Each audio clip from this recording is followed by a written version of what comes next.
Salam əziz müəllimlər və müdavimlər. Bugün sizinlə Daniel Goleman emosional intellekt nəzəriyyəsi ən maraqlı nəzəriyyələrdən birini belə deyim də keçəcəyik. Deməli,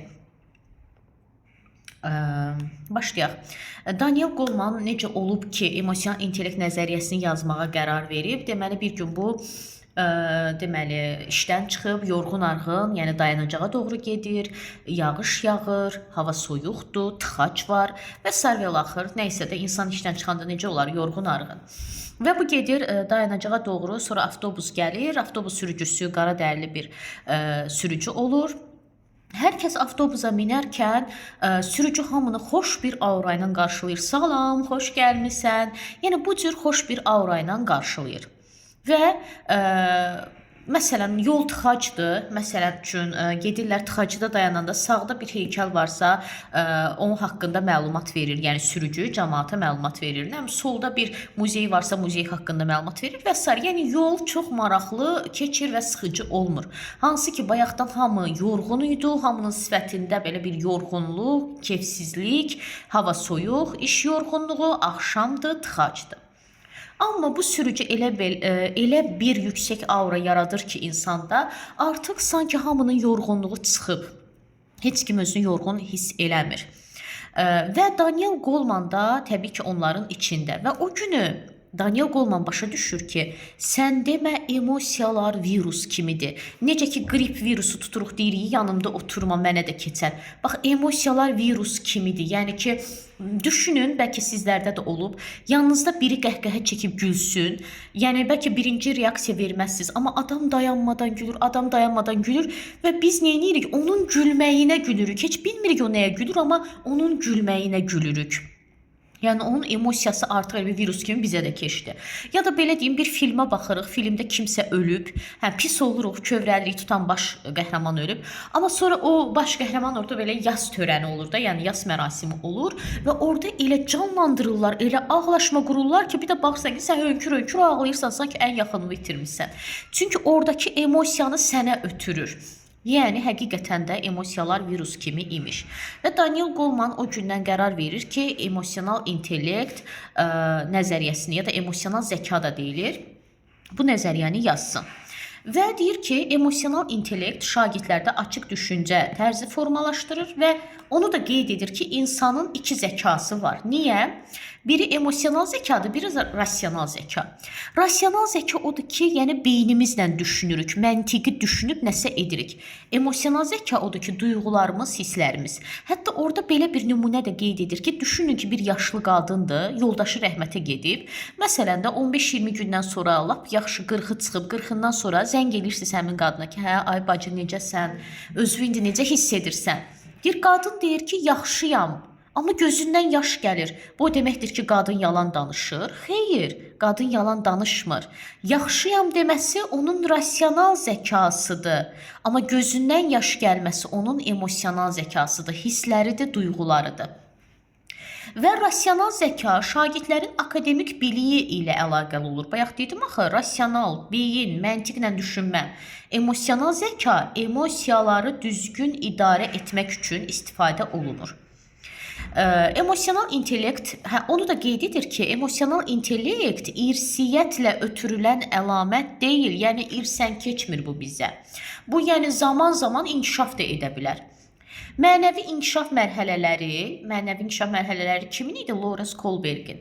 Mənəvi inkişaf mərhələləri ilə emosional intellekt sıx bağlıdır. Yəni bu iki nəzəriyyə bir-birinə sıx bağlıdır.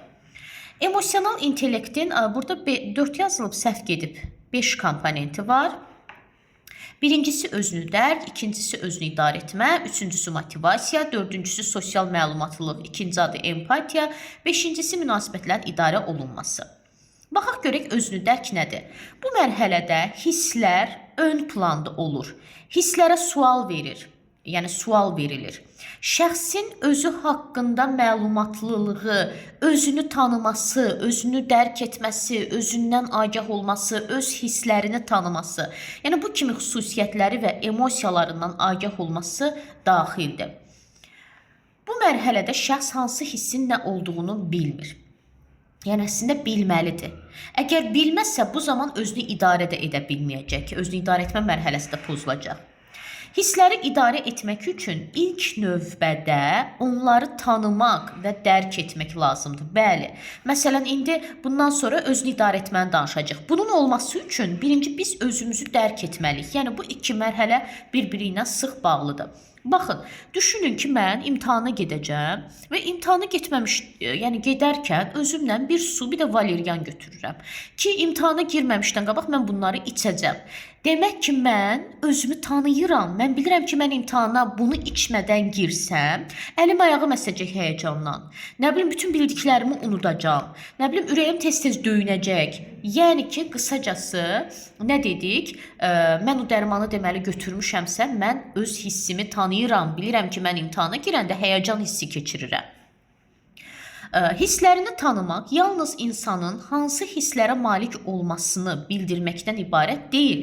Bu eyni zamanda müəyyən hissi nə vaxt, məsələn, həyəcan hissim var, amma mən bu həyəcan hissini hansı vaxtlar keçirirəm, məsələn, imtahana gedəndə.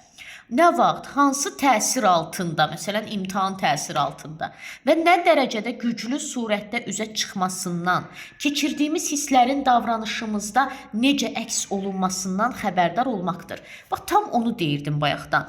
Məsələn, mən bilirəm ki, mənim həyəcan hissim var. Aha, deyir, bunu bilməklə kifayətlənmirsən də, nə vaxt baş verə bilər bu həyəcan hissi? Bu həyəcan hissi baş verdisə, nə baş verə bilər, nə ola bilər? Məsələn, mən təcrübəmdən deyirəm, eşitmişəm, yəni məsələn müdavimlərdən ya abituriyentlərdən eşitdiyim cümlə deyir ki, mən deyir imtahanda o qədər həyəcanlandım ki, özümlə su götürmüşdüm. Əlimi ha aparırdım o suya, suyu götürə bilmirdim. Əlimi ha aparırdım o suyu. Deyir, əlim əsirdi. Qorxurdum ki, açaram, suyun hamısı dağılar mənim vərəqimin üstünə. Yəni adamdakı həyəcan. Və mən də demək ki, bunu tanıyıram. Bilirəm, mənim həyəcan hissim var. Mən əgər özümlə valeriyanı götürməsəm, gedəcəm imtahanda bu vəziyyətə düşəcəm. Yəni əlim ayağım əsəcək və bütün bildiklərim sıfırlanacaq, hər şeyi unudacam. Yəni görürsüz, harada necə baş verəcək, hansı təsir altında, nə dərəcədə güclü surətdə baş verəcəksə, yəni mən o hisslərimi tanıyıram. Elə ona görə də dərman götürmüşəm. Belə ki, insanlarda müxtəlif hisslər fərqli intensivlikdə və fərqli səbəblərdən üzə çıxa bilər. Bəli, məsələn, mən imtahana girib həyəcan keçirirəmsə, elə insan var ki, onda o hiss yoxdur. Yəni, o imtahana girəndə elə həyəcan hissi keçirmir, yaşamır o hissi. O da başqa bir şeydə həyəcan hissi keçirir. Yəni, bu insanlarda təbii ki, müxtəlifdir. Mütləq hamıda deyil ki, hamı mütləq imtahana girəndə bu həyəcan hissini keçirməlidir. Xeyr, insandan insana fərqlidir. Goleman qeyd edir ki, özünü dərk, yüksək intuisiya və düzgün nəticə çıxarmanın əsasıdır. O bunu hətta mənəvi kompas adlandırır. Yəni burada açar sözlərimiz, yəni yüksək intuisiya, mənəvi kompas harda qarşınıza çıxsa, bilin ki, Goleman nəzəriyyəsinin özünü dərk mərhələsinə aiddir. Özünü idarə etmə nədir? Dedik ki, bu özünü dərklə sıx bağlıdır. Bu mərhələdə fəaliyyət, artıq fəaliyyət, yəni iş, reaksiya ön planda olur. Fəaliyyətə sual verilir. İnsanın öz hisslərini tanıdıqdan sonra onları daha rahat idarə etməsidir. Məsəl üçün, mən tutalım ki, bir nəfərlə dalaşıramsa, adam var ki, həmin dəqiqə vurur, döyür, yıxır. Bu deməli, adam öz əsəbini idarə edə bilmir. Ya da ki, o deyirik, hisli başda ağlı olmur. Yəni, adam hirslənən kimi yanlış qərarlar verir. Ona görə psixologiyada belə şey var. Deyir, hirsləndin, ondan geriyə say. Yəni, ən azı 10 saniyəyə sən sakitləşirsən, bir növ düşünməyə vaxtın olur ki, düşünərək qərar verəsən, yanlış addımlar atmayasan. Məsələn, adam var, hirslənir, bıçağı soxur onun qarnına, sonradan peşman olur ki, ayda mən neynədim, bütün həyatımı yandırdım, türmədə yatacam neçə il. Çünki hirsli başda ağıl olmur, axı ona görə deyir, hirsləndin, ondan geriyə say ki, yanlış addımlar atmayasan. Bu mərhələdə şagirdlərə yönəldici suallar vasitəsilə hisslərini anlatmaqdan ibarətdir. Bu da belə. Üçüncüsü motivasiyadır. Bunu azdan çoxdan bilirsiniz. İnsanı fəaliyyətə sövq edən, onu məqsədə doğru istiqamətləndirən əsas emosional psixoloji amildir. Çətin və stresli situasiyalarda motivasiya davamlılıq, səbir və məqsəd yönlülük formalaşdırır. İki növü var, daxili və xarici. Ən əsası daxili motivasiyadır ki, bizim daxili motivasiyamız güclü olsun. Fəaliyyətin özündən alınan zövqdən qaynaqlanır. Özündən alınan, yəni daxili motivasiya. İnsan nəticə ilə yanaşı prosesi də dəyərli hesab edir. Hətta elə insanlar var ki, nəticə ürək açan olmur, amma deyir ki, nə olsun, əsas odur prosesdə mən qazandım. Yəni yeni bilik bacarıq əldə etdim. Problemlər inkişaf imkanı kimi qəbul edilir. Yəni problemə problem kimi baxmır. Deyir, bu problem qarşıma çıxsa, mən bu problemi həll edərkən daha da inkişaf edəcəm. Uzun müddətli fəaliyyət, yüksək davamlılıq və şəxsi məmnunluq yaradır. Yüksək davamlılıq çünki adam özünü motivasiya edir. Mən bacaracağam, mən bunun öhdəsindən gələcəm, mən belə, mən elə. Adam özünü motivasiya edir, yəni daxili motivasiya edir. Həyati və peşəkar seçimlərdə maraq və sevgi əsaslı yönəlmə daxili motivasiyanı gücləndirir. Bəli, daxili motivasiya o zaman olar ki, mən o şeyi sevirəmsə, sevərək onu edirəmsə, bu daxili motivasiyadır. Yox, sevməyərək edirəmsə, demək ki, mənə xaricdən gələn faktorlar, xarici motivasiya var.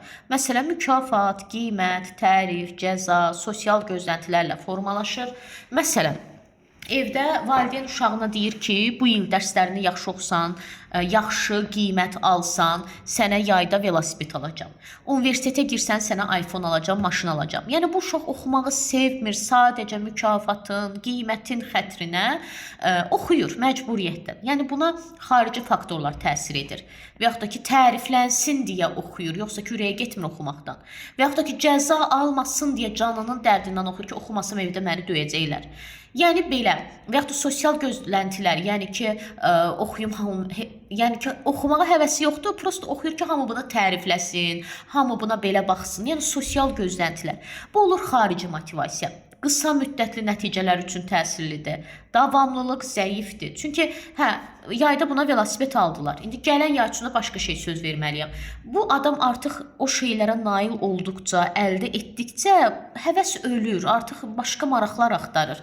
Ona görə deyirik davamlılıq zəifdir. Maraq azaldıqda fəaliyyət dayanır. Daxili motivasiya ilə dəstəklənmədikdə uzun müddətli inkişaf yaratmır. Davamlı uğur və psixoloji rifah üçün daxili motivasiya əsas şərtdir. Ən gözəli, yəni daxili motivasiyamızdır. Effektiv fəaliyyət üçün daxili və xarici motivasiyanın balanslı istifadəsi vacibdir. Yəni hər ikisi qədərində. Daxili motivasiya emosional intellektin əsas göstəricilərindən biridir. Sosial məlumatlılıq nədir? Yəni empatiya, bununla da azdan çoxdan məlumatlısınız. Nədir empatiya? Şəxsin qarşı tərəfin yerinə özünü qoyması, onu anlaması, onun kimi düşünməsi, onun nə hisslər keçirdiyini dərk etməyə çalışmasıdır. Yəni, qarşımdakı gəlir mənə dərdini danışır. Mən həqiqətən də qəlbən onu anlayıram ki, ayda, mənim başıma gəlsəydi, mən nə edərdim? Yəni, onu anlamağa çalışıram. Amma burada heç nə etmirəm. Sadəcə anlamağa çalışıram. Münasibətlərin idarə olunması artıq bir neçə nəfərdən söhbət gedir. Bu mərhələdə olması üçün şagirdin sosial bacarığa sahib olması vacibdir. Çünki münasibətləri necə idarə edə bilərəm? Sosial bacarıqlar nədir? Ünsiyyət və əməkdaşlıq. Bəli, sosial bacarıq dedikdə şagirdin aktiv dinləməsi, bəli, dinləmə bacarığı da daxildir ünsiyyət bacarığına. Verbal, yəni səsli şəkildə, qeyri-verbal kommunikasiya, yəni jest və mimikalarla ünsiyyət qurmaq, liderlik və inandırıcılıq qabiliyyəti nəzərdə tutulur. Yəni, əgər mən münasibətləri idarə edərkən, təbii ki, qarşımdakını inandırmağı bacarmalıyam, liderlik etməyi bacarmalıyam ki, qrupumu irəliyə doğru apara bilim. Və təbii ki, sosial bacarıqlar münasibətlərin idarə olunmasında çox önəmli faktorlardır. Bu mərhələdə olan şagird insanlarla davranışlarına diqqət edir, lazım gəldikdə davranışlarında dəyişiklik edir.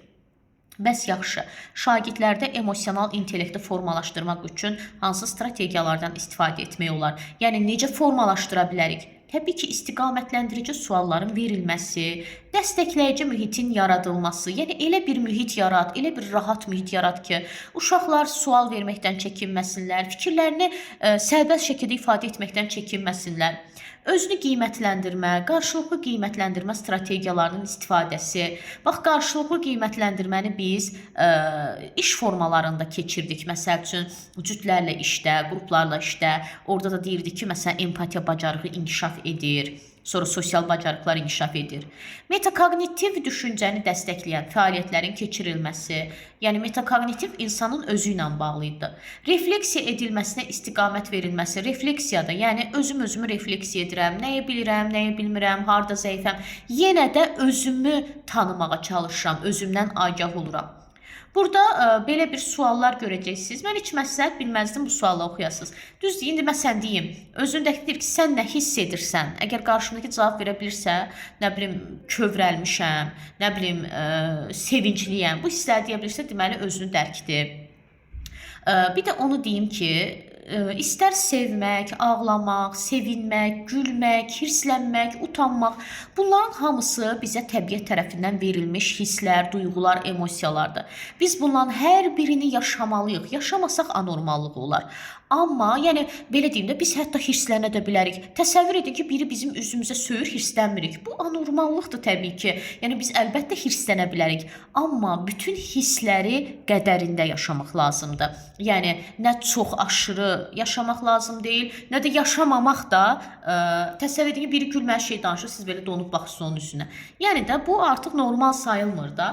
Bütün hisslər bizə təbiət tərəfindən verilir və biz bütün hissləri yaşamalıyıq, amma qədərində. Sağ olun, salamat qalın.